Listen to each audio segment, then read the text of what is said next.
I think the interesting things, listening to the Prime Minister's speech, I mean, it's a great recommitment to the United Nations idea just at the time when it's sort of a bit like climate reform is feeling a little bit sad.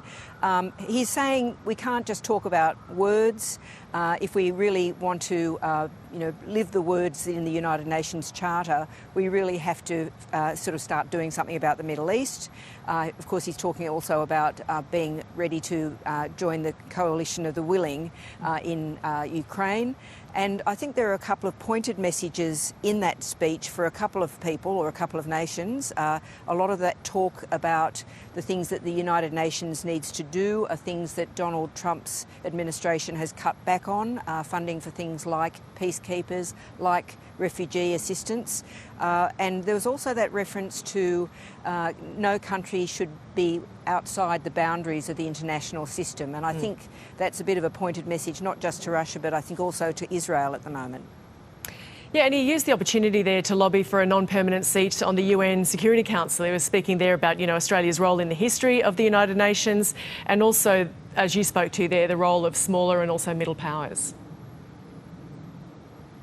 That's right. He's essentially saying that the UN is the forum for middle powers and even smaller countries, it's something that it's not just a question of the world superpower still determining where everything goes. We have got a seat at the table and literally want one again at the Security Council. Now that's obviously a rotating position. I think the last time we had it was when Julie Bishop was Foreign Minister, so it does come up every so often, but it is something where it gives us a real direct input into some of those big decisions that are being made much more regularly than we see in the annual meeting of the General Assembly.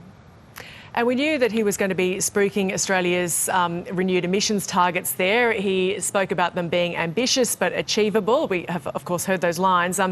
How is that pledge being received there?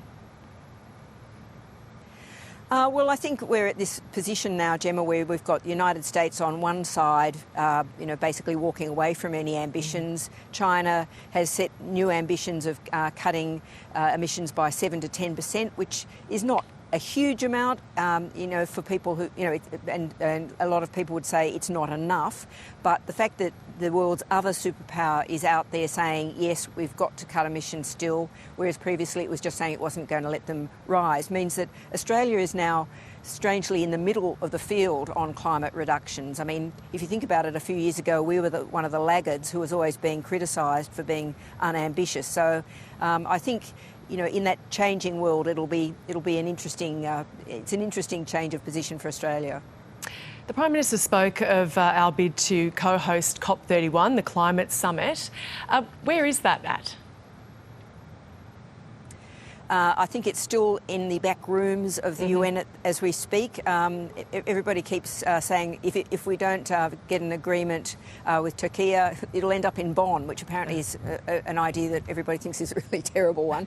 But I don't think it's been quite resolved. I'm wondering whether there might be some sort of deal where the conference is split between us and Turkey. There was a reference in one of the PM's comments to sharing things around or something yesterday, which makes me think they'll find some sort of compromise. And Laura, Iran's actions in Australia were mentioned there in that speech. They were, and of course Penny Wong met with her Iranian counterpart here in New York and said that she wanted to tell him eye to eye why they had expelled the ambassador, and of course Prime Minister Albanese was making those remarks as he was talking about Australia's intolerance for any form of anti-Semitism in our society.